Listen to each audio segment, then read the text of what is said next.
বলে, এটা বলেছিলাম না?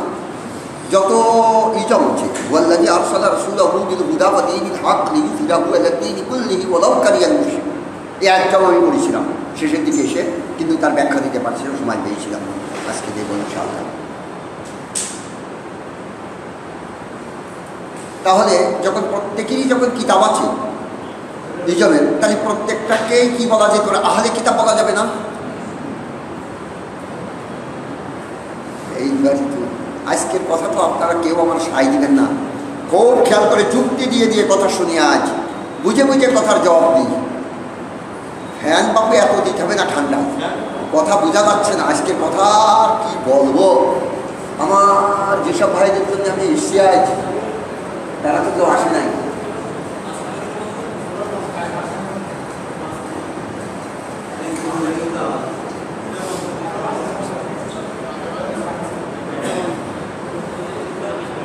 আচ্ছা, যাদের টাকা আছে তাদের টাকাওয়ালা বলে না, এটা ঠিক না? যাদের সমাজের বই আছে, মানে সমাজ চালাবার জন্য, ইজম চালাবার জন্য কিতাব আছে, তাদেরকে আহলে কিতাব বলা যাবে না? সাই দেবেন কি? আহলে কিতাব শুধুমাত্র ইহুদি এবং খ্রিস্টান ইরাই না, শুধু আমরাও আহলে কিতাব, কারণ আমাদের কোরআন আছে না? কোরআনে যে আহলে কিতাবের কথা বলেছে, ইহুদি এবং খ্রিস্টানদের কথা বেশিরভাগই বলেছে, তওরাত এবং ইনজিলের কথা, জুবুরের কথা বিশ্বতা ধরে নাই। জুবুরওয়ালারাও তো আহলে কিতাব। দাউদ আলাইহিসসালামের উম্মতওয়ালারা যদিও নাকি এখন খুঁজে পাওয়া যায় না, তিনি জুবুর যাদের দেওয়া হয়েছে তারা আহলে কিতাবওয়ালা না? তাহলে এখন ভাগবত গীতা যাদের আছে তারাও আহলে কিতাব না? যাদের ত্রিপিটক আছে তারা কি আহলে কিতাবওয়ালা না? সবাই কথা বলছে না, কারণ বললেই মানুষ যাবে যে, আর মিডিয়া ধরে ফেলবে, কারণ মিডিয়াওয়ালারাও এই মৌলবীরাও ধরে ফেলবে আমার কাছে। এই পুরো বয়সে আমাদের যত নাস্তিক মনোভাব আরম্ভ করেছে। আর এক জায়গায় যে বলবে যে আরে বাবা আহলে কিতাব কারে বলে বোঝো তো, ইহুদি এবং খ্রিস্টান এদেরকে আহলে কিতাব বলে। কোরআন বলে দিয়েছে না? কোরআন বলে দিয়েছে। এখন এই যুক্তি দিতে মানে যে মৌলবী সাহেবের ছেলে বিয়ে দিয়েছে, তা বিয়ের সময় কি বলতে হবে মনে আছে আপনাদের? যারা বিয়ে করেছেন মনে আছে? হ্যাঁ, কবুল বলতে কি কবুল করো? সব কবুল কি মানে সব কবুলই বিয়ে হয়? মানে কবুলিটা কোন শব্দ? আচ্ছা, বিয়ের কলেমাটা যে কিসে হয়েছে আপনাদের? বাংলাতে হয়েছে, ইংরেজিতে হয়েছে, না আরবিতে হয়েছে বলতে পারেন? কবুলিটা আরবি শব্দ না? তাই ও ইংরেজিটা এটার সঙ্গে কথা বলা আমার ঠিক হয়নি। আমি বলেছিলাম না, ইজাব আর কবুল। ইজাব মানে প্রস্তাব দেওয়া, আর কবুল মানে গ্রহণ করা। ইনি ভালো বলবেন, আমি তো আর কাজে নেই, আমি বলছি করি বিয়ে টিয়ে করাইনি, আমি ওটা বুঝিও না কিচ্ছু না। তা ইজাব আর কবুল, প্রস্তাব এবং গ্রহণ। এখন একজন প্রস্তাব না দিলে আপনি গ্রহণ করলেই কি বিয়ে হবে? যেই আপনি কন্যার বাড়িতে যে বলছেন, যে কন্যার পিতৃদয়ে যেই আপনি বলছেন আমি কবুল আছি, আমি কবুল আছি, আমি বিয়ে করতে আসি, হবে? কন্যাও দেখতে সত্যি পিঠেছে, বা ও বলছে আমি বিয়ে করবো না, বিয়ে করবো না। কন্যা হয়তো দেখেন ম্যাসুইট, MA পাস, BA পাস, তার ব্যক্তির রায়ে ইয়ে আছে না, অধিকার আছে না? তার তো রাইট আছে। সে বলছে যে আমি কিন্তু প্রস্তাব দেবো না তার কাছে, বা ওর প্রস্তাব আমি গ্রহণ করবো না। তার কি বিয়ে হবে? দুইয়ের প্রস্তাব, একের প্রস্তাব দিকে আরেকজন কবুল করবে, এই তো। তারপরে দিকে তার জন্য শর্ত আছে না? ইজাব আর কবুল হচ্ছে রোকন, আর শর্ত হচ্ছে কি? সাক্ষী, আর মোহর হচ্ছে ওয়াজিব। কথা বুঝতে পেরেছে? এই বিয়ে শাদী করেছেন, তা কোন যে ফরজ, কোন যে শর্ত? ফরজ মানে রোকন, বিতর্কত, আর রোকনও ফরজ, কিন্তু সেটা বাইরে। সাক্ষী না হলে বিয়ে হয়? কেন হয় না? ইজাব কবুলই তো বিয়ে হয়ে যাচ্ছে, কাজে উনিও রাজি আমিও রাজি, কেয়া কারেকা কাজী, এরকম একটা কথা বলে না, কিন্তু তা নয়। তাহলে তো কলা বাগানেও কিন্তু ওই রাজি খুশিতেই হয়, কিন্তু সব কিছু। ইসলাম অত সহজ না, আমরা বুঝি না, তাই ইসলামটা বুঝতে কোনোদিন চেষ্টা করি নাই। আর এই যে মৌলিক যে কতগুলো শব্দ আছে, এই শব্দগুলোই আমরা বুঝি না। বেশি মুশকিল হয়ে গেছে এই, কারণ বুঝতে হলে তো নিজের ল্যাঙ্গুয়েজে না বুঝতে পারলে কোনো জিনিসই বোঝা যায় না। একজন বলছে আল্লাহু আকবার, আল্লাহু আকবার, আজান হচ্ছে। ওরে আজান হচ্ছে, আল্লাহু আকবার, আল্লাহু আকবার মানে কি রে? তাছে দরকার নেই, আজান হচ্ছে। আচ্ছা কওদিন তা আজান মানে কি তা বলতে পারবো না, হাকাত দিচ্ছে। আজান মানে কি হাকাত? আজান মানে আহ্বান না, ইনভাইট করে না, আহ্বান না। আর আল্লাহু আকবার মানে most of the high, most of the high. তাই চিন্তা করতে হবে না, কিন্তু মুয়াজ্জিন আজান কাতরাচ্ছে। অথচ বাদশার দরবারে নকিব হেঁটে গেল। বাদশাহ সুলাইমানের দরবারে যখন নাকি নকিব এসে বলে যাচ্ছে যে বাদশার ফরমান এই, ব্যাপক আকারে কড়াভাবে বলে যাচ্ছে, কাতরিয়ে নয়। মুয়াজ্জিন তো কাতরাবে না, মুয়াজ্জিন কি করবে? আল্লাহর তরফ থেকে ব্যাপক আকারে হেঁটে দেবে। মোস্ট অফ দ্য হাই আল্লাহ সোলা তার হেনা, এসো এখানে এসো, কাজ নিয়ে আসো,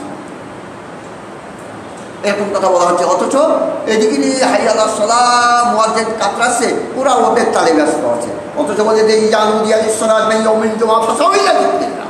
দেখেছেন হাই আল্লাহ সোলা ইজানুদিয়া ইসলাত নাই ইয়াউমিল জুমআ ফাসাউইলা যিকরিল্লাহ। কোথায় কোন কথা?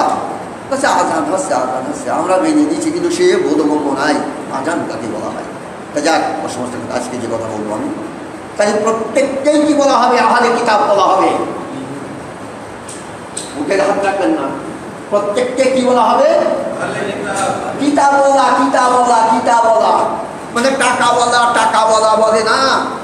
আহলুল কিতাব মানে কিতাবওয়ালা, তাদের কিতাব আছে, তাদের চলবার বিধান আছে। সমাজ বা ব্যক্তি চলবার কি আছে? আপনারটা শুধু নয়, তাদেরও আছে। আচ্ছা বলেন দিদি, আপনি যদি তাদের উপরে চড়াও হতে চান, তাদের বই দেখাবে না? কাজে আমাদের বইতে এই আছে, এই দলিল আমাদের। কথা একটু সাধারণভাবে বলি, তারপরে যে ওয়াশ করবান একটু বড় ডেকে এখানে বিশাল ওয়াশ করে দেওয়ান, সেকে জান্নাতের ওয়াশ করবান বলি একটু। সবাই দেখাবে না? কাজে আমার ভাত বাদে এই আছে, ও বলে তৌরাতে এই আছে, ও বলবে ইঞ্জিলে এই আছে, তো বলবে যে ত্রিপিটাকে এই আছে। আমরা ত্রিপিটাক মানি, কিন্তু প্রত্যেকটা কিতাব দাবি করছে যে আমি সঠিক পথ দেখাবো তোমাদের। আরে প্রত্যেকটা কিতাব যদি সঠিক পথ না দেখাবে, তাহলে জনসংখ্যা সেখানে বাড়বে কেন? প্রত্যেকটা কিতাবই বলছে যে আমি সঠিক পথ দেখাবো। সে আল্লাহ ভালো জানে কোনটা সঠিক আর বেঠিক, সেটা একটু পরে বলবো। প্রত্যেকটা কিতাবেই বলছে যে আমি কি করব? সঠিক পথ দেখাবো। এই জন্যই তো প্রতিটা কিতাবের অনুসারী অনেক না পৃথিবীতে অনুসারী। তৌরাত, ইঞ্জিলের, বাইবেলের অনুসারী বেশি, যাকে ইঞ্জিল বলা হয়। ইঞ্জিল না, বাইবেল ইঞ্জিল না, ইঞ্জিলের অনুসারী বেশি। খ্রিস্টানটা বেশি না, না বৌদ্ধরা? এখন বৌদ্ধরা বেশি, কিছু নিয়ে কোনো বৌদ্ধরা আছে। আর একজন বলে বৌদ্ধ বেশি, তাই না? এখন খ্রিস্টান বেশি, এখন খ্রিস্টান বেশি। আগে বৌদ্ধ ছিল, আমি বলেছি সে কথা। এখন খ্রিস্টান বেশি। বৌদ্ধরা কিন্তু বিভিন্ন দলে বিভক্ত হয়ে যাচ্ছে। যেমন নাকি ইয়েতে এই রাঙামাটি বৌদ্ধগুলো সব খ্রিস্টান হয়ে যাচ্ছে। আপনারা জানেন কি জানেন না জানেন না, মুসলমান হচ্ছে না, খ্রিস্টান হয়ে যাচ্ছে। কাজে এখন খ্রিস্টানের সংখ্যা অনেক বেশি, অনেক বেশি না? তাই খ্রিস্টানের সংখ্যা অনেক বেশি যখন, প্রত্যেকটা মানুষ কিন্তু পরপার সম্পর্কে একটা আমল ধারণা আছে, আছে না? প্রত্যেকটা মানুষের কিছু কিছু লোকের, সে যেমন তেমন হোক না কেন, প্রায় লোকেই পরপারের একটা আমল ধারণা আছে যে পরপারে আমার কৃতকর্মে জবাব দিতে হবে, বা আমি এই করলে জান্নাতে যাব, এই করলেই নরকে যাবো, এরকম একটা ধারণা আছে না প্রায় লোকেরই? তাহলে প্রত্যেকটা কিতাবে স্বর্গে যাওয়ার জন্য একটা পথ বেছে দিয়েছে, যাইনি? সামান্য হিন্দু শাস্ত্রের কথায় বলি, একবার কৃষ্ণ নামে যত পাপ ঝরে, জীবের কি সাধ্য আছে তত পাপ কম। কথা বুঝতে পেরেছেন? একবার কৃষ্ণ নাম বললে এত পাপ ঝরে যাবে যে আপনার জীবনেও অত পাপ করতে পারবে। তাহলে আর কিছু লাগবে? তাহলে ওই কিতাব বেশি মানা লাগবে না, যে আমি ওই কিতাবের অনুসারী হয়ে যাই, শুধু কৃষ্ণ নাম জপ। তাই 16 নম্বর 30 অক্ষর জপে, 16 নম্বর 30 অক্ষর জপে। আর আপনি যদি লা ইলাহা ইল্লাল্লাহ মুহাম্মদ রাসূলুল্লাহ পড়েন, তাহলে আপনার বিগত গুনাহ মাফ হয়ে যায়। এটাও বলেনি আপনার শাস্ত্রে বলছেন এই কথা, যে ব্যক্তি লা ইলাহা ইল্লাল্লাহ মুহাম্মদ রাসূলুল্লাহ পড়বে, তার বিগত গুনাহ কি হয়ে যাবে? মাফ হয়ে যাবে। এই কথা বলছে না? যে গুনাহ করেছে এটা কি হয়ে যাবে? মাফ হয়ে যাবে। তাহলে ওদের কথা এই কথা প্রায় সেম হয়ে যাচ্ছে না?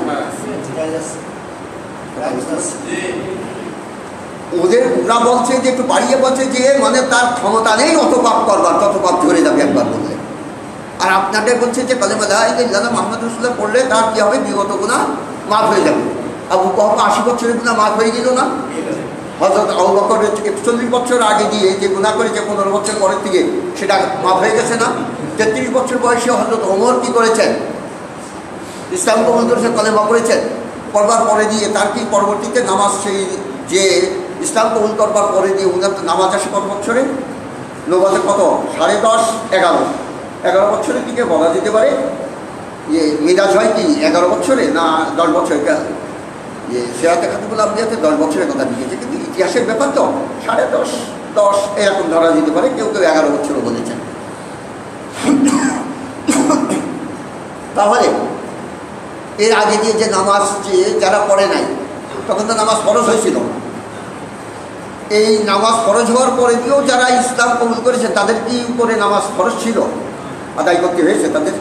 সে নামাজ কাজা করতে হয়েছে? কখনোই না। তাহলে কি পড়ার দরুন?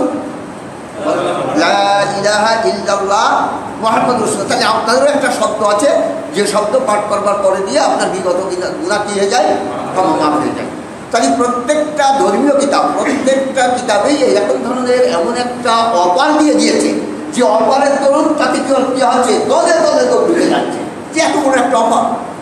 একবার কৃষ্ণ নাম পড়লে আমার সমস্ত গুনাহ মাফ হয়ে যাবে, বা আমার আর গুনাহ আর থাকবে না।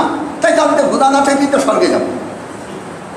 কথাটা কিন্তু খুব সুন্দর করে বলবেন, কিন্তু আজকে হয়তো যদিও ভাঙা ভাঙা বলছি।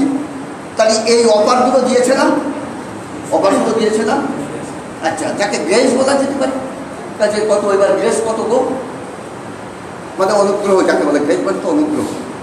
কাজে অনুগ্রহ, এবার আমাকে গ্রেস দিয়েছে না, কিন্তু পাশ করতে দেখতে হবে, অনুগ্রহ করেছে। আচ্ছা যাই, এই অফার দিয়েছে একটা। এখন এটা হচ্ছে ধর্মীয় ব্যাপারের কথা। এই অফারগুলো ধর্মীয় ব্যাপারের কথা না। পীর সাহেবরা বলে না সকাল সন্ধ্যে জিকির করলে জান্নাতে চলে যাবে, এরকম কথা বলে না? আপনারা বোঝেন না এগুলো? এগুলো হচ্ছে ধর্মীয় ব্যাপারের কথা। এগুলো কি কথা বলেন? কিন্তু এগুলো কোন ব্যাপারে? ধর্মীয় ব্যাপারের কথা। আর কটা থাকছে এখনো? এখনো 3টে থাকছে না? একটা থাকছে কি রাজনীতি, একটা সমাজনীতি, আর অর্থনীতি।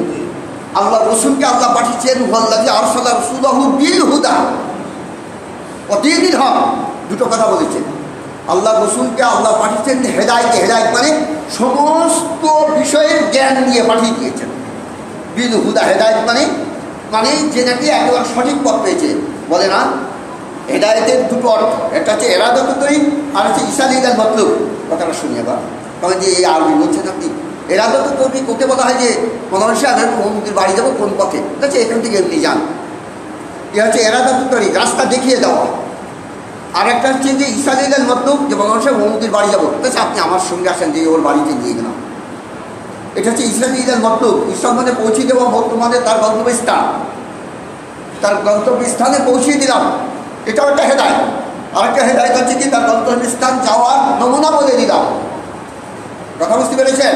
তাহলে রাসূলুল্লাহ সাল্লাল্লাহু আলাইহি ওয়াসাল্লামের হেদায়েত হচ্ছে কি নমুনা বলে দেওয়া, আর আল্লাহর হেদায়েত গন্তব্যস্থানে পৌঁছে দেওয়া। কারণ আল্লাহর হেদায়েত সব থেকে বড় হেদায়েত। আল্লাহ যাকে হেদায়েত করবেন সেটাই সব থেকে বড় হেদায়েত। কথাটা শুনে কিন্তু ঘুমাবেন না, কিন্তু দয়া করে ঘুমাবেন না, কিন্তু কাজ ঘুমাবেন না। আপনাদের কাছে আমি ক্ষমা চাচ্ছি, ঘুমাবেন না কিন্তু। কথা তো বুঝতে পারছেন? 50-এর উপরে বয়স গিয়েছে, তাতে তারা বুঝতে পারবে না কথা। এটা আমি জানি, যেমন আমিও খুব চেষ্টা করে আমার বুঝতে হয় কথাগুলো। তাহলে আল্লাহ তাআলা রসুলকে হেদায়েত দিয়ে পাঠিয়েছেন, তাহলে কি করেছেন? একেবারে সম্পূর্ণ সব গন্তব্যস্থানে পৌঁছে দিয়েছেন না তার রসুলকে? কারণ এটা তো আল্লাহর হেদায়েত। ওয়াল্লাযী আরসালা রাসূলাহু বিল হুদা, এটা কার হেদায়েত দিয়ে? কার হেদায়েত? আল্লাহর দেওয়া। তার রসুলের জন্য আল্লাহর দেওয়া হেদায়েত। তাহলে ঈসা আলাইহিস মতলুব না, ঈসা আলাইহিস মতলুব একটা গন্তব্যস্থানে পৌঁছে দিয়েছেন। তাহলে আদালত যে ইসলামের যে দিনটা, যে 4 পয়েন্ট, একটা দিন যেটাকে ধর্মীয় ব্যাপার বলে দিলাম, ওটা এখন রাখেন। আর বাকি যে দিনকে, এটাও তো দিনের অংশ। যে কোনো একটা বাদ দিলে তো পূর্ণাঙ্গের দিন হবে না।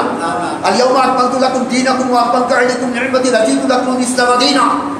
যে সমস্ত ব্যক্তির ভিতরে রাজনীতি নেই, যে সমস্ত ব্যক্তির ভিতরে সমাজনীতি নেই, যে সমস্ত ব্যক্তিদের ভিতরে অর্থনীতি নেই, সেটা তো পূর্ণাঙ্গের দিন ব্যবস্থা তার ভিতরে নেই। তাই পূর্ণাঙ্গের দিন ব্যবস্থা যদি তার ভিতরে না থাকে, সে তো মুসলমানই না। কথাটা কিন্তু খুব খেয়াল করবেন, কিন্তু সে কি নয়। কারণ এটা তো 4 পয়েন্ট, এই পয়েন্ট 4টেই তো থাকতে হবে না?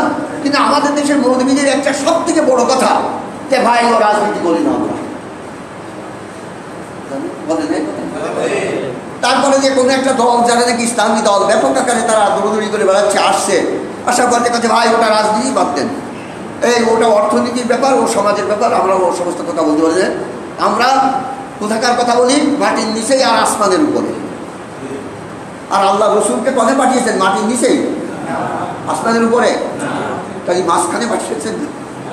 আর আমাদের কোথায় পাঠিয়েছেন? ইন্নি জাহিদুল ফিল আরদে না, ইন্নি জাহিদুল ফিল আসমান না, জাহিদুল ফি তাহতাল আরদ। মৌলভীরা বুঝতে পেরেছেন কথাটা। আল্লাহকে এ কথা বলেছেন যে আরদে জমিনের নিচেই পাঠাইছি, না আসমানের উপরে পাঠাইছি, না জমিনের উপরে পাঠাইছি?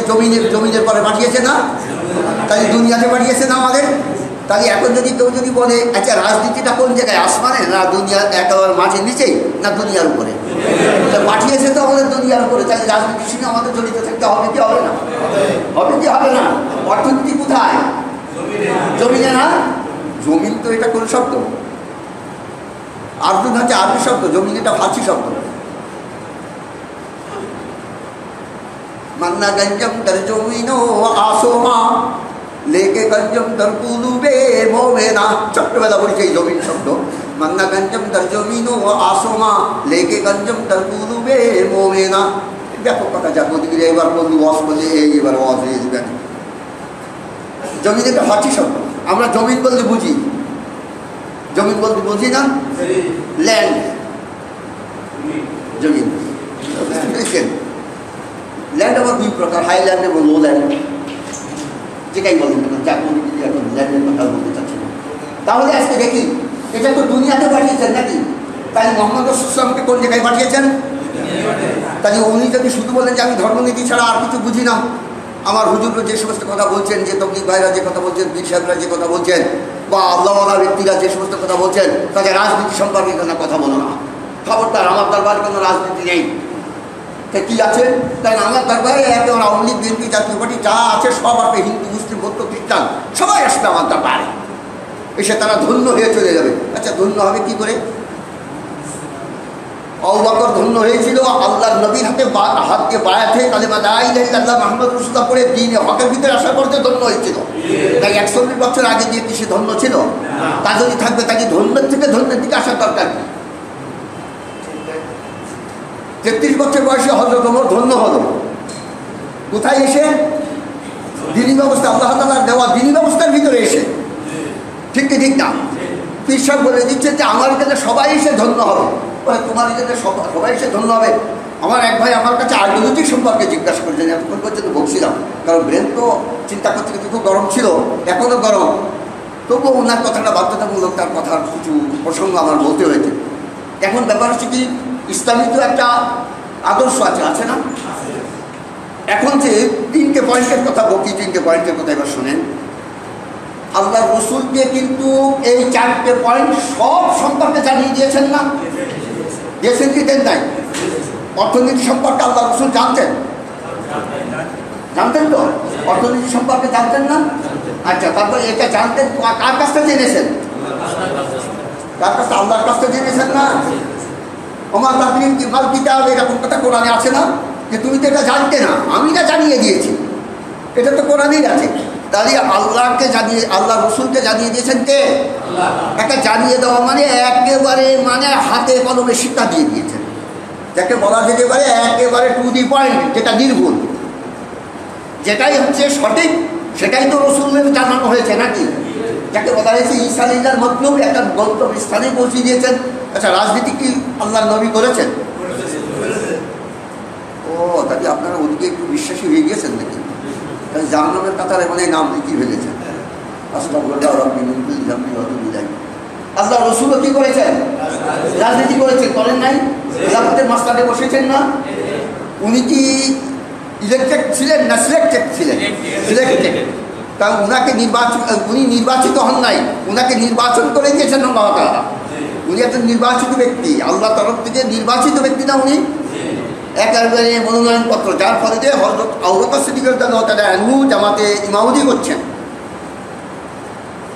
হুজুর আকরাম সাল্লাল্লাহু আলাইহি ওয়াসাল্লাম দুইজন লোকের কাঁধে ভর দিয়ে ওনার বাসার থেকে যারা গিয়েছেন মসজিদে নববী, আর ওনার বাসার আইডিয়াটা দেখে এসেছেন যে ওনার বাসাটা কোন জায়গায় ছিল, যদিও নাকি এখন সেই একদম মসজিদের ভিতরে পড়ে যাওয়ার মতো হয়েছে, কবর তো আয়সার ঘর থেকেও কবর, তা তবে একেবারে নিকটে নয়।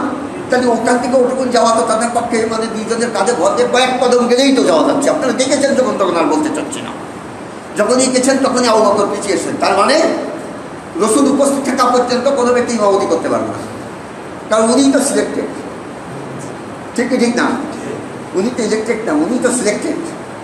এখন কথা হচ্ছে দেখি, তাই রসুল্লাহ সাল্লাল্লাহু আলাইহি ওয়াসাল্লাম রাজনীতি করেছেন, করেন নাই? তাই নির্ভুল রাজনীতি করেছেন উনি। তাই নির্ভুল রাজনীতিটা কি? সেই রাজনীতির সার্বভৌমত্বকে, সেই রাজনীতির মূল যে সার্বভৌমত্ব, কার কথাটা চলবে, কার নীতিমালা চলবে এই সমাজে, তারই উপরে লড়াই করছে, সেটাকে বাস্তবায়ন করবার জন্য সেই রাজনীতি করেছেন না উনি? দীর্ঘ 23টি বছর সেই রাজনীতি করে গেলেন উনি, নাকি? আল্লাহ তাআলার সার্বভৌমত্ব আল্লাহর জমিনে বাস্তবায়ন করবার জন্য দীর্ঘ 23টি বছর কি করলেন? রাজনীতি করে গেলেন। তাহলে নির্ভুল ভাবে নীতি দিয়ে গেছেন নাই। আল্লাহ যদি বলতেন মোহাম্মদ এখনো নির্ভুল হতে পারে নাই, তাহলে আলিয়াউমা আকমালতু লাকুম দীনাকুম ওয়া আতমামতু আলাইকুম নি'মাতি আয়াতটা অবতরণ করতেন না আল্লাহ তাআলা। কথা বুঝতে পেরেছেন? যখনই আল্লাহ তাআলা আলিয়াউমা আকমালতু লাকুম দীনাকুম ওয়া আতমামতু আলাইকুম নি'মাতি রাদিতু লাকুমুল ইসলাম দীনা, এই আয়াতটা অবতরণ করেছেন। তাহলে বুঝতে হবে রাসূলুল্লাহ সাল্লাল্লাহু আলাইহি ওয়াসাল্লাম যা কিছু করে গেছেন এটা নির্ভুল। কথা বুঝতে পেরেছেন? এটা কি নির্ভুল? ওই আয়াতের প্রেক্ষাপটে নাকি? ওই আয়াতের প্রেক্ষাপটে না। এখন দেখি, উনি অর্থনীতি দিয়ে গেলেন, উনি সমাজনীতি দিয়ে গেলেন। সমাজনীতি উনি সামাজিক ব্যক্তি ছিলেন না? সমাজ সম্পর্কে সাধারণ সংজ্ঞা একটা দিয়ে দিই, দুইয়ের সম্পর্ককে সমাজ বলা হয়। এটা একেবারে মানে সাধারণ একদম একটা ব্যাপার।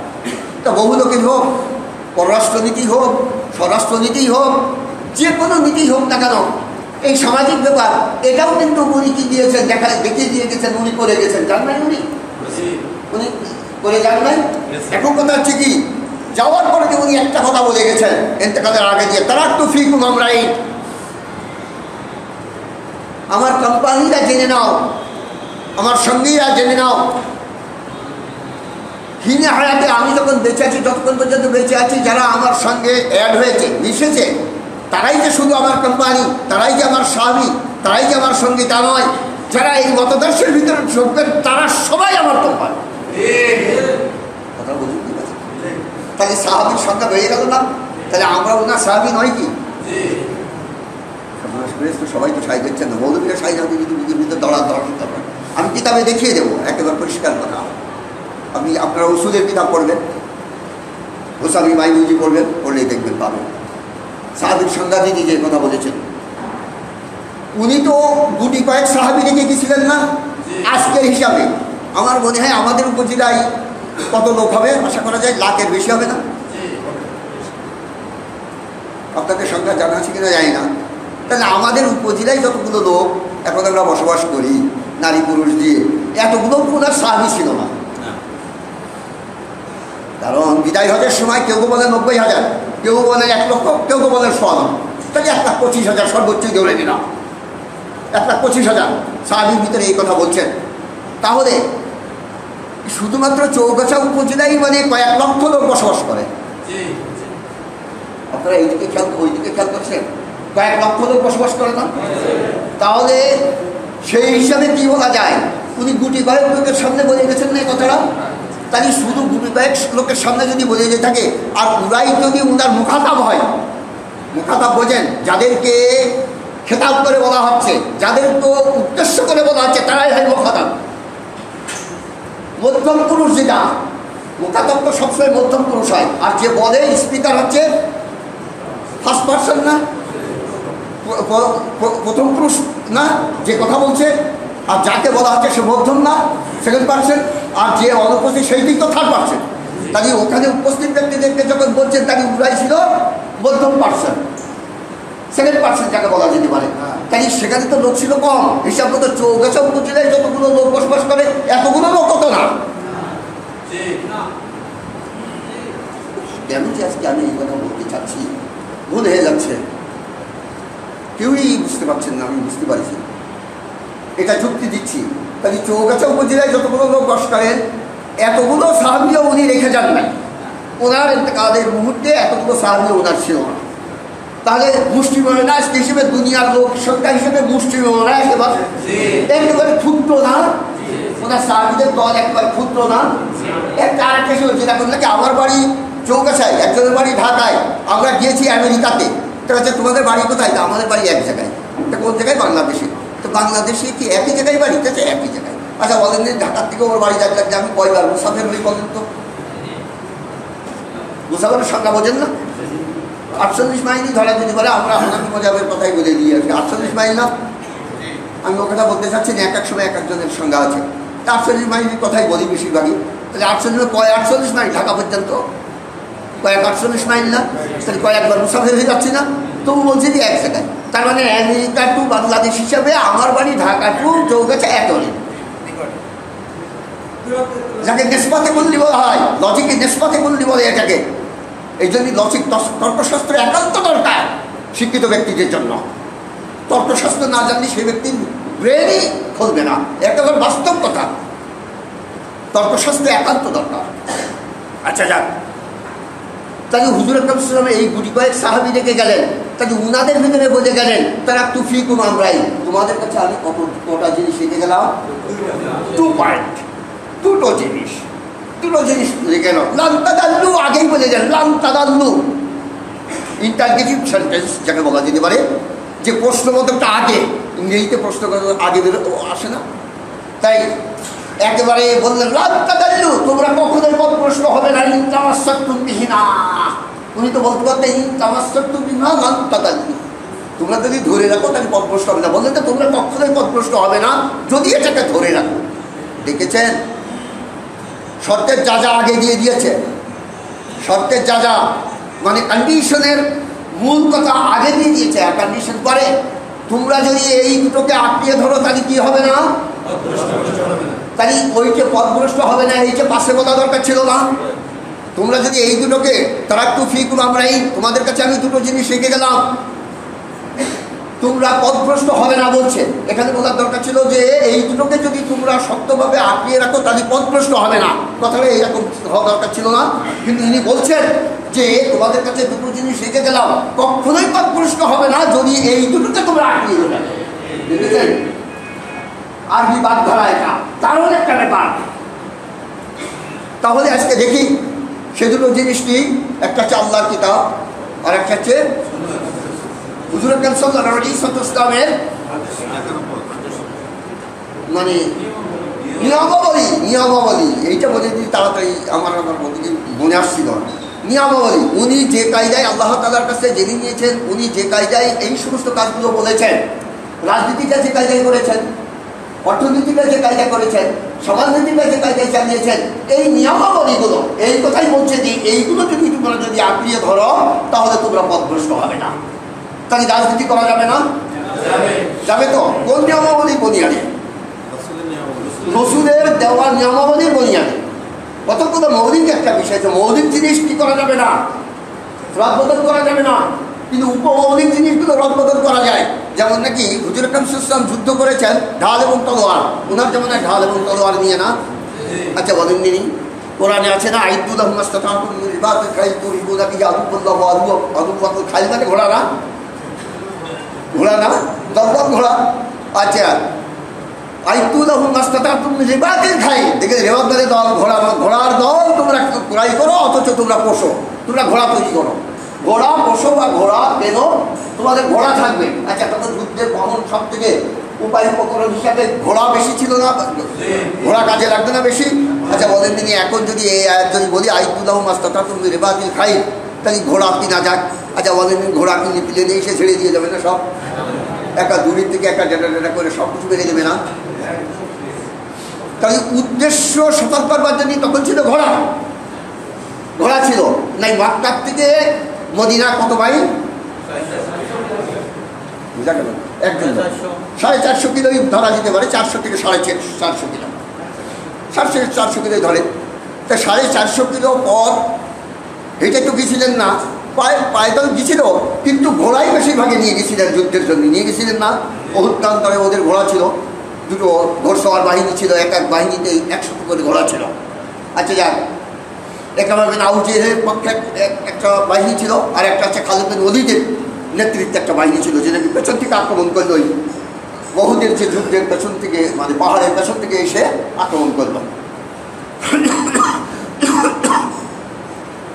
তাহলে ঘোড়া ছিল যুদ্ধের বড় একটা হাতিয়ার নাকি?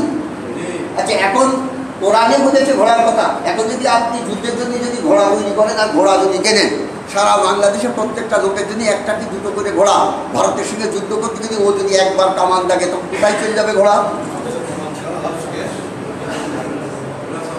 ঘোড়া কি চলবে? ঘোড়া সামনে এগোবে না পেছন মুখে যাবে? ওদের স্বদলীয় ব্যক্তির লাঠি মেরে খেয়েই তো চলে যাবে। যাবে কি যাবে না? স্বদলীয় ব্যক্তিদেরকে লাঠি মেরে খেয়েই চলে যাবে, পাপিষ্ট হয়ে অনেক লোক মরে যাবে। যাবে কি যাবে না? তাহলে কিন্তু ঘোড়া যে তাদের বহতে, ওই যে একটা কথা, তুরহিবুনা বিহি আদুব্বাল্লাহ ওয়া আদুব্বাকুম, তোমরা তা দ্বারা আমার শত্রু এবং তোমাদের শত্রুকে ভীত সন্ত্রস্ত করবে। তাহলে ভীত সন্ত্রস্ত করা আসল উদ্দেশ্য, কথা বুঝতে পেরেছেন? তাহলে ওদেরও আনবিক আছে, আমারও আনবিক আছে। তাহলে ও বলবে যে आओ एक साथ में दोस्त बताए, तुम भी कटहल खाया हम भी कटहल खाया, आओ एक साथ में दोस्त मिलाए। কিন্তু আমার কিন্তু কি নেই, আণবিক অ্যাটম বোমা নাই, ওর কিন্তু কাছে। তাই ও আমার একটা জগৎ গেট আউট, তুমি এখান থেকে বেরিয়ে চলে যাও, কারণ তোমার কি বন্ধু আছে আমার কাছে, আমার আণবিক শক্তি আছে, আমার সঙ্গে তুমি কি পারো? কিন্তু ঘোড়ার গাদা আছে আমার, কিন্তু তাকে কাজ হবে। তাহলে দরকার হচ্ছে কি তাকে ভীত সন্ত্রস্ত করা, আল্লাহর শত্রু এবং আমার শত্রুকে ভীত সন্ত্রস্ত করবার জন্য যে হাতিয়ারের দরকার সেটা থাকা দরকার। এর দ্বারা এই বোঝা যায়, এর দ্বারা ঘোড়া নয়। তাই কোরআন রব্বত হয়ে যাচ্ছে, কোথায় ঘোড়া হচ্ছে আর কোথায় আধুনিক বলছি আমি। ওই যে ভীত সন্ত্রাসদের কথা বলে তারির উপরে, এর নাম ইস্তেহাদ। ইস্তেহাদ পর্যন্ত নূতনত্ব কিছু তৈরি করা, কিন্তু মৌলিক জিনিস বাদ দিয়ে নয়। কথাটা একটু প্যাচটা বুঝেন, কিন্তু আমি ওদিকে যাচ্ছি না, আমি আসল জায়গাতে যাবো এবার। তা যাক, এবার আসি। এখন আদালতের যে সমস্ত তিনটে জায়গা আছে, যেটা বললাম সমাজনীতি, অর্থনীতি এবং রাজনীতি। এখন যখনই অন্যান্য কিতাবলাদের কাছে বলা হচ্ছে যে আসেন আপনার সমাজনীতিটা কি, আপনার বইটি দেখা। আমরা কোরআনে পড়েছি ইউহারিফুনা কালাম আল্লাহ, মৌলবীরা বলেন, এই হাফিজ সাহেবরা কই ইউহারিফ পর্যন্ত হাফেজ আছে না এখানে? তাকে জন্য দেখলাম একটু, এটা হাত তুলতে পারছো না? হাতে কি ইউহারিফুনা কালাম আল্লাহ আছে না কোরআন ভিতরে? ইউহারিফু এটা বাপের তাফিল থেকে, হাররাফা ইউহারিফু তাহরিফ মানে রদ বদল করা। তারা কি করতো, স্বার্থ অনুযায়ী কিতাবকে, আল্লাহর দেওয়া কিতাবকে কি করেছে, রদ বদল করে ফেলেছে। তাই বুঝলাম যে তাদের কিতাব থেকে ওটা উঠিয়ে দিয়েছে। তারা, তাদের কিতাব তো রসুলের আনিত। মুসা আলাইহিস সালাম কি ছিলেন? রসুল ছিলেন না? তাকে ওই বিধান দিয়ে আল্লাহ তাআলা পাঠিয়েছে, হেদায়েত দিয়ে পাঠিয়েছেন না? আচ্ছা, ঈসা আলাইহিস সালাম কি ছিলেন? নবী না রসুলের কথা বলেন এখানে। ঈসা আলাইহিস সালাম কি ছিলেন? রসুল ছিলেন। তাহলে উনাকেও তো বিধান দিয়ে পাঠিয়েছেন নাকি? তাহলে উনার যে তওরাত দিলেন, এই যে ইনজিল যে কিতাবটা আল্লাহ তাআলা দিলেন, তার ভিতরে নিশ্চয়ই 3 পয়েন্ট ছিল। ধর্মীয় দিকে রিলিজিয়াস পয়েন্ট বাদ দেন, 3 পয়েন্ট তো ছিল। এগুলো থাকবে না? ধর্মনীতিতেও আমি এখন এখানে বললাম যে ধর্মনীতি সব জায়গায় আছে। কারণ হিন্দু কিতাবে ধর্মনীতি আছে, ভগবদ গীতা বা ধর্ম মহাভারত, রামায়ণের ভিতরে ধর্মনীতি আছে, আপনার কিতাবে ধর্মনীতি আছে, ইনজিলে ধর্মনীতি আছে, তৌরাতে ধর্মনীতি আছে, তার ত্রিপিটকে ধর্মনীতি আছে, সব কিছুই আছে। কিন্তু অর্থনীতি, সমাজনীতি এবং রাজনীতি সম্পর্কে কথা হবে আর। এখন যখনই রাজনীতির কথা ওদেরকে বলা হবে, তখন যে না, সংখ্যাগরিষ্ঠের উপরে রাজনীতি চলবে, মানব ল্যাঙ্গুয়েজ, মানুষের উপরে নির্ভর করে আইন কি হবে রচনা করা হবে। ভাই যারা আসবেন পেছনে, তারা পেছনে বসে যাবেন। আপনাদের কাছে বিশেষ অনুরোধ, আজকে হাত জোর করে তারপরে এখানে বসছি। কিন্তু এখন কথা হচ্ছে কি, দেখুন, পপুলার গণতন্ত্র কায়েম করেছি না আমরা, বোঝেন তো? পপুলার গণতন্ত্র, জনগণের রায়ের উপরে সবকিছু। এদিকে তাকাচ্ছেন কেন? জনগণের রায়ের উপরে কি নির্ভর করবে না আইন? কারণ জনগণের অভিপ্রায় যে আইনটা বাস্তবায়িত হবে, ওটাই চূড়ান্ত আইন বলে ঘোষিত হবে। আমাদের সংবিধানের কথা, জনগণের অভিপ্রায় যে আইনটা বাস্তবায়িত হবে, ওটাই চূড়ান্ত আইন বলে ঘোষিত হবে। এই আইনের সঙ্গে অন্য আদারওয়াইজ কোনো আইনটাকে কন্ট্রাডিকশন হবে, আদারওয়াইজ আইন কি করা হবে, বাতিল বলে গণ্য করা হবে। ঠিক ঠিক না? তাহলে জনগণের রায়ে আইন, ঠিক ঠিক না? কিন্তু আল্লাহ রসুল কি জনগণের রায়ের উপরে আইনটা বাস্তবায়ন করেছে না আল্লাহ রায়ের উপরে কথা ঠিক তো? তাহলে যারা জনগণের রায়ের উপরে আইন বাস্তবায়ন করে যারা করতে চেয়ে যারা রাজনীতি করবে তারা কি মুসলিম আছে এখন? কারণ তারা তুফিকুম আমরাইন কিতাবাল্লাহি লান তাদাল্লু ইন তামাসসাকতুম বিহিমা কিতাবাল্লাহি ওয়া সুন্নাত রাসূলিহি। কে বলছেন এটা? আল্লাহ রাসূল বলছেন এটা, আমি বলছি না। যারা পাশে আসবেন পাশে বসে যাবেন কিন্তু। তাহলে আজকে কথা শুনি, যে সমস্ত ব্যক্তিরা অর্থনীতি আজকে সুদ ভিত্তিক করেছে, আল্লাহ তাআলা কি বলছেন? আহাল্লাহুল বাই'a ওয়া হারামা রিবা। এই কথা কে বলেছেন? আল্লাহ রাসূল কি বলে গেছেন? সুদ ভিত্তিক অর্থনীতি তো হারাম বলে গেছেন না আল্লাহ রাসূল? তাহলে আল্লাহ যে কথা বলেছেন আল্লাহ রাসূলকে না জানিয়ে বলেছেন? কারণ আমরা তো পেয়েছি আল্লাহ রাসূলের কাছ থেকে নাকি? আল্লাহ রসুলের কাছে পেয়েছি, তাহলে আল্লাহ তো আল্লাহ রসুলের এই দিক নির্দেশনা দিয়েছেন। দেওয়ার পরেই তো বলেছেন এগুলো দেওয়ার পরে বলেছে না? তাহলে দেওয়ার পরে যদি বলে থাকে তাহলে আল্লাহ রসুল এই অর্থনীতি সম্পর্কে দেখিয়ে দিয়ে গেছেন। উনি কি সুদ ভিত্তিক অর্থনীতি দেখিয়ে দিয়ে গেছেন না ব্যবসা ভিত্তিক অর্থনীতি দেখিয়ে দিয়ে গেছেন? পৃথিবীতে তাদের কথা বলবো, শুধু বাংলাদেশের কথাই বলি। সুদ ভিত্তিক অর্থনীতি আমাদের অর্থনীতির মেরুদণ্ড। আমাদের অর্থনীতির মেরুদণ্ড কিসের উপরে? সুদ ভিত্তিক অর্থনীতির উপরে। অথচ তাদের নামাজ পড়ার হিরাহি দেখলে আশ্চর্য হয়ে যাবেন আপনি। জিজ্ঞাসা করলে যে মসজিদে আগে আগে যাই গেল, তাতে 10 লক্ষ টাকা সুদি দেওয়া আছে প্রতি সেমিস্টারে 10,000 করে, বছরে 2 সেমিস্টার। তাহলে 10 লক্ষ টাকা দেওয়া থাকবে যে এক সেমিস্টারে কয় লাখ টাকা পাচ্ছে? 10 কে 1 না? তাহলে 2 সেমিস্টারে 10 টাকা 20 2 লাখ। তাহলে সে কি আর কাজ করবে? তাহলে সে আজান হওয়ার সঙ্গে সঙ্গে আগে মসজিদে যাবে না? এবং মানুষকে ইনভাইট করো, ভাই আসেন পয়লা কাতারে কিন্তু উঠ কোরবানির সোয়াব। ওরে তো পয়লা কাতারে কিন্তু উঠ কোরবানির সোয়াব আগেই তো বলেছেন, ইয়া আইয়ুহাল্লাযীনা আমানু ইন্নামাল মুশরিকুনা নাজাস ফালা ইয়াকরাবু মাসজিদাল হারাম বা'দা আমরি হাজা। নবম হিজরিতে বলে দিয়েছেন এই কথাটা।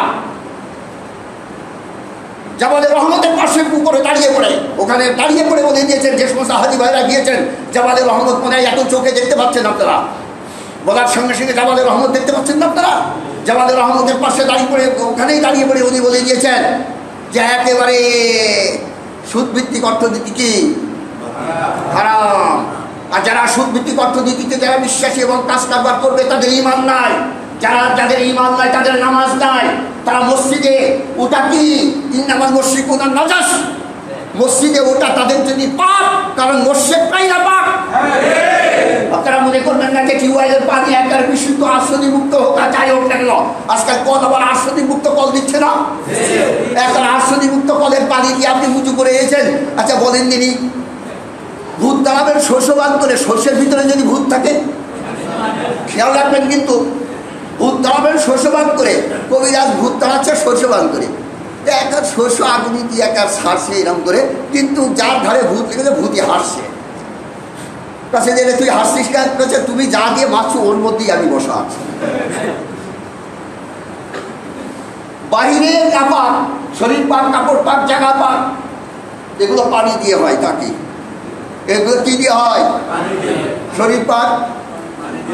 আপনি যদি কি করেন, অ্যাপ্রোচ করেন, অ্যাপ্রোচ তো বোঝেন, বলবেন অ্যাপ্রোচ অতি করেন যদি, তাহলে আপনি কি করবেন? গোসল করবেন। তার জন্য 3টে ফরজ না? একটা হচ্ছে কি ফেলা, কিন্তু রমজান মাসে না। কিন্তু হুজুর বললেন রমজান মাসে ছাড়িয়েছি, গলার প্রতি যত দুবার গিয়েছে, খবরদার খবরদার। এইভাবে না বললে মাসালা মনে রাখতে পারবেন না। মাসালা কিন্তু কৌতূহলী, যে মাসালা যে সম্পর্কে জিজ্ঞাসা করা হয়, মাসালা কিন্তু কৌতূহলে বোঝা যায় ভালো।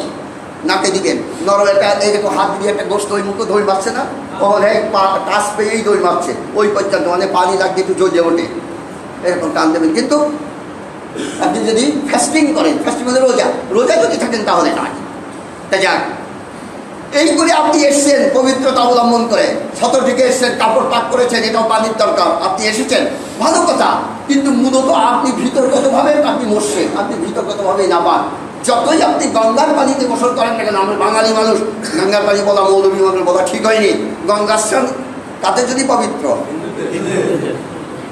সনাতন ধর্ম অবলম্বীদের গঙ্গার স্নানে গোসল করলেই পবিত্র হয় না? তাই অনেক সময় নিজের মা বাবাকে শ্মশানে পুড়িয়ে, একটি হাড় আছে যেটা আগুনে পোড়াতে পারে না একমাত্র কারেন্ট আগুন ছাড়া। এখানকার এই যে একটা হাড়, ওরা বলে পাপি হাড় এটাকে, এই যে লিঙ্গের সঙ্গে, লিঙ্গ যার সঙ্গে লেগে রয়েছে, এখানে একটা হাড় আছে কিন্তু এই হাড়টা কিন্তু আগুনে করতে চায় না, ওটাকে নিয়ে গঙ্গায় নিয়ে যায়। আর যদি কারেন্ট আগুনে যদি আজকাল পোড়াচ্ছি, তা আজকাল কারেন্ট আগুনে পোড়ানো হচ্ছে, একেবারে অরিজিনাল মানুষ দাঁড়িয়ে একেবারে শুয়ে আছে, আগুন পানি ঢেলে দিলে একদম সাইডে যাচ্ছে, তখন ওখান থেকে আগেই কিছু ছাই নিয়ে কাঁধে করে গেরুয়া পোশাক কোন সময় পরে মুসলমানরা হজের সময় উমরাতে যখনই নাকি নিয়ত করে হেরাম বাজার পরে পোশাকটা গেরুয়া পোশাক করে না, মানে ফকিরি পোশাক, গার্মেন্ট মানে পুয়ার গার্মেন্ট বলা হয়, পুয়ার গার্মেন্ট মানে পোশাক, মানে গরিবী পোশাক যেটা বলা যেতে পারে, দুটি কাপড় যখন ব্যবহার করা হয় হয়ে যাচ্ছে। আচ্ছা যাই, এইটা পরে হচ্ছে কোথায় যাচ্ছে, ওটা পুটলাটা ঘাড়ে করে, এখানে একটা পুটলা থাকে এরকম বেঁধে নিয়ে যায় কাছে যে বাবা মা মানে গঙ্গাতে দিতে যাচ্ছে। কি হবে, গঙ্গাতে দিলে বাবা মা পবিত্র হয়ে স্বর্গে চলে যাবে, তাই ওদের ধর্মে এটা বলেছে, তাই একের বাবা মা নিয়ে যাচ্ছে। যত অপকৃতি যাই করুক দেখবে গঙ্গাতে গেলে সব হয়ে যাচ্ছে, তাই ওই কিতাবে ওই রকম ধরনের একটা কিছু না থাকলে ওদের অনুসারী হবে কেন? তাই নিশ্চয়ই আছে, এটা ধর্মীয় ব্যাপার।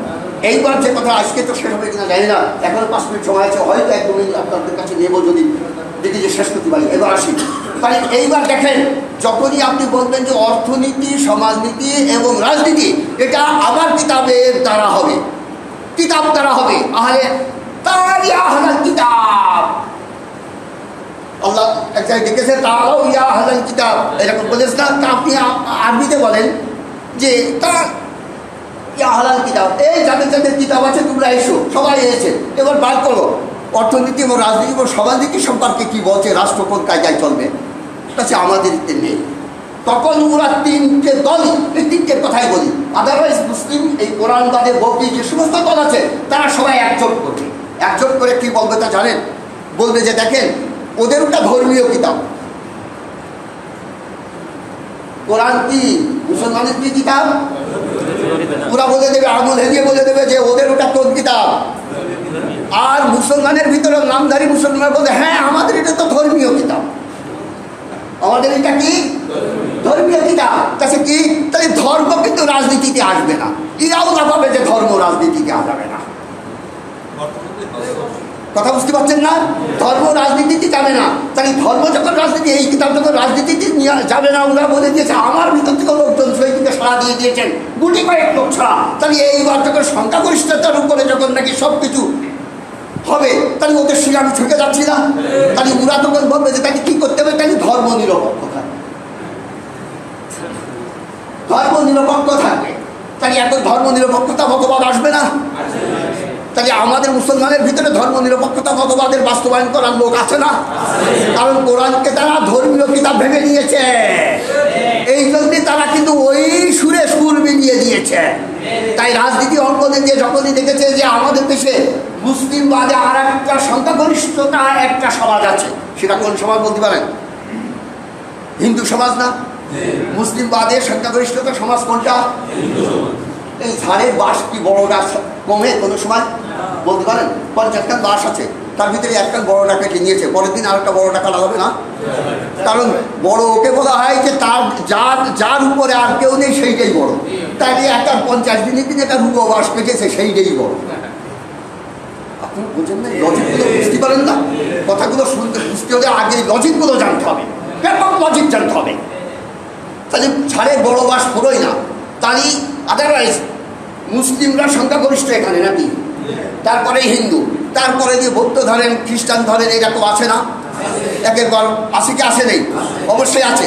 তাহলে একের পর এক এরকম হতে হতে যখন থেকে তারা বলবে যে কি রাজনীতি যারা করে তারা দেখছে যে সর্বনাশ করেছ, তো সংখ্যাগরিষ্ঠতা আর একটা দল আছে, মুসলমানের ভিতরে ডিভাইডেড আছে, কেউ কেউ বলে যে আল্লাহর আইন চলবে, আর কেউ কেউ বলছে যে না ধর্মনিরপেক্ষতা চলবে, এতে আবার ভাগ আছে অনেক, কেউ জাতীয় পার্টি আছে, কেউ অমুক পার্টি আছে, কেউ আওয়ামী লীগ বিএনপি আছে, এরকম আছে না, কেউ আওয়ামী লীগ আছে। তাহলে বৃহত্তর যে মুসলিম সংখ্যাগরিষ্ঠতা দল বাদে যেটা দিকে আদারওয়াইজ বৃহত্তর দল, তারা কিন্তু সবাই ধর্মনিরপেক্ষতার মতবাদে বিশ্বাস করে।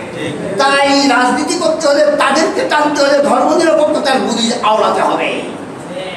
তাই মানবরচিত আইন দিয়ে যারা দল করবে তারা সবসময় ধর্মনিরপেক্ষতা মতবাদ দিয়েই তারা গুলি আউড়িয়ে লোককে কনভার্ট করবে। যদি এখানে যদি আল্লাহর আইনের কথা বলা হয় তাহলে তারা আসতে যাবে না। যাবে কি যাবে? আমার ভাই একজন আছে, আপনারা চেনেন, মাস্টার আমজাদ, যিনি পাশাপাশি স্কুলে মাসিজার স্কুলের একজন টিচার ছিলেন, ইংরেজি টিচার ছিলেন। উনি প্রায় সময় আমার সঙ্গে কথা বলতে যে বলে, ভাই কোরআন যে সংবিধান মানাতে চান তাহলে কি হবে? হিন্দুরাও কি কোরআন মানবে? তাছাড়া হিন্দুদের জন্য কোরআন না, তাছাড়া তা কি করে হিন্দুদের জন্য কোরআন হয় কি করে? আচ্ছা কোরআন তাদের জন্য বলেন তো, মানুষের জন্য না? তাই আপনারা বেশ ভালো জবাব দিয়ে দিয়েছেন। তাই তো আমি তো আনন্দিত আজকে আপনাদের এই জবাব শুনে। কোরআন মানুষের জন্য না? শাহরুর রমাদান আল্লাহি উনজিলা ফীহিল কোরআন হুদাল লিন-নাস বাইয়িনাতুম মিনাল হুদা, এটা কোরআন মানুষের জন্য না? আচ্ছা হিন্দু মানুষ নয় কি? তাহলে ও তো মানুষের জন্য। তাই যখন এই কথা বলতে যে ভাই আপনার সঙ্গে যুক্তি দিয়ে বানালেন, আচ্ছা কোরআন বলছে আমার যুক্তি কোথায়? আমার যুক্তি কোথায়? তাছে না ভাই এ কথা চলবে না, কোরআন তোরা মানবে।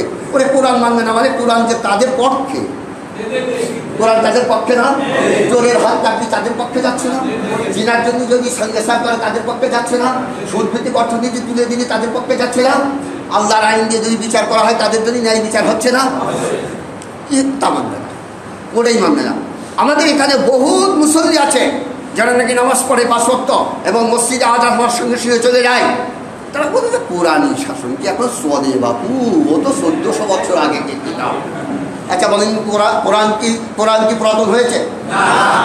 কারণ একদিনকে বলেছি না, সংবিধান ওই ব্যক্তি রচনা করতে পারে যার কাছে সব বর্তমান। আল্লাহর কাছে কোনো ভবিষ্যৎ আছে? আল্লাহর কাছে কোনো পাস্ট আছে? পাস্ট ফিউচার যার কাছে নেই, সবসময় প্রেজেন্ট। আল্লাহর কাছে সবসময় প্রেজেন্ট না? তো প্রেজেন্ট না হলে এরকম ধরনের মূল কিতাব রচনা করে কি করে? যে ভবিষ্যতে কি হবে কি না হবে সে জানবে কি করে? সব কিছু প্রেজেন্ট। এটা আপনারা বিশ্বাস করেন তো যে ওনার কাছে কোনো ফিউচার এবং পাস্ট নেই, ওনার কাছে সব কিছু প্রেজেন্ট। তাই আল্লাহর কাছে যখন প্রেজেন্ট, এই জন্যই তো উনি কি করেছেন? মানুষের জন্য কি করেছেন? সংবিধান রচনা করে দিয়েছেন। আর আজকে মানুষের নিজেদের সংবিধান রচনা করে, সে তো প্রেজেন্ট ছাড়া ফিউচার কিছু জানে না, অতীতের কোথাও তার মধ্যে থাকে না। তাহলে সে কি করে পারবে? এটা মোটেই পারতে পারে না। এ তো অনেক আগে দিনের একটা ভাষণ ছিল আমার, আবার পুনরাবৃত্তি করতে হলো এই কথাটা। ওটা শেষ হবে না। ও আখির দাওয়ানা আলহামদুলিল্লাহ। আগামী জুমাতে এটা মনে করে রাখবেন কিন্তু।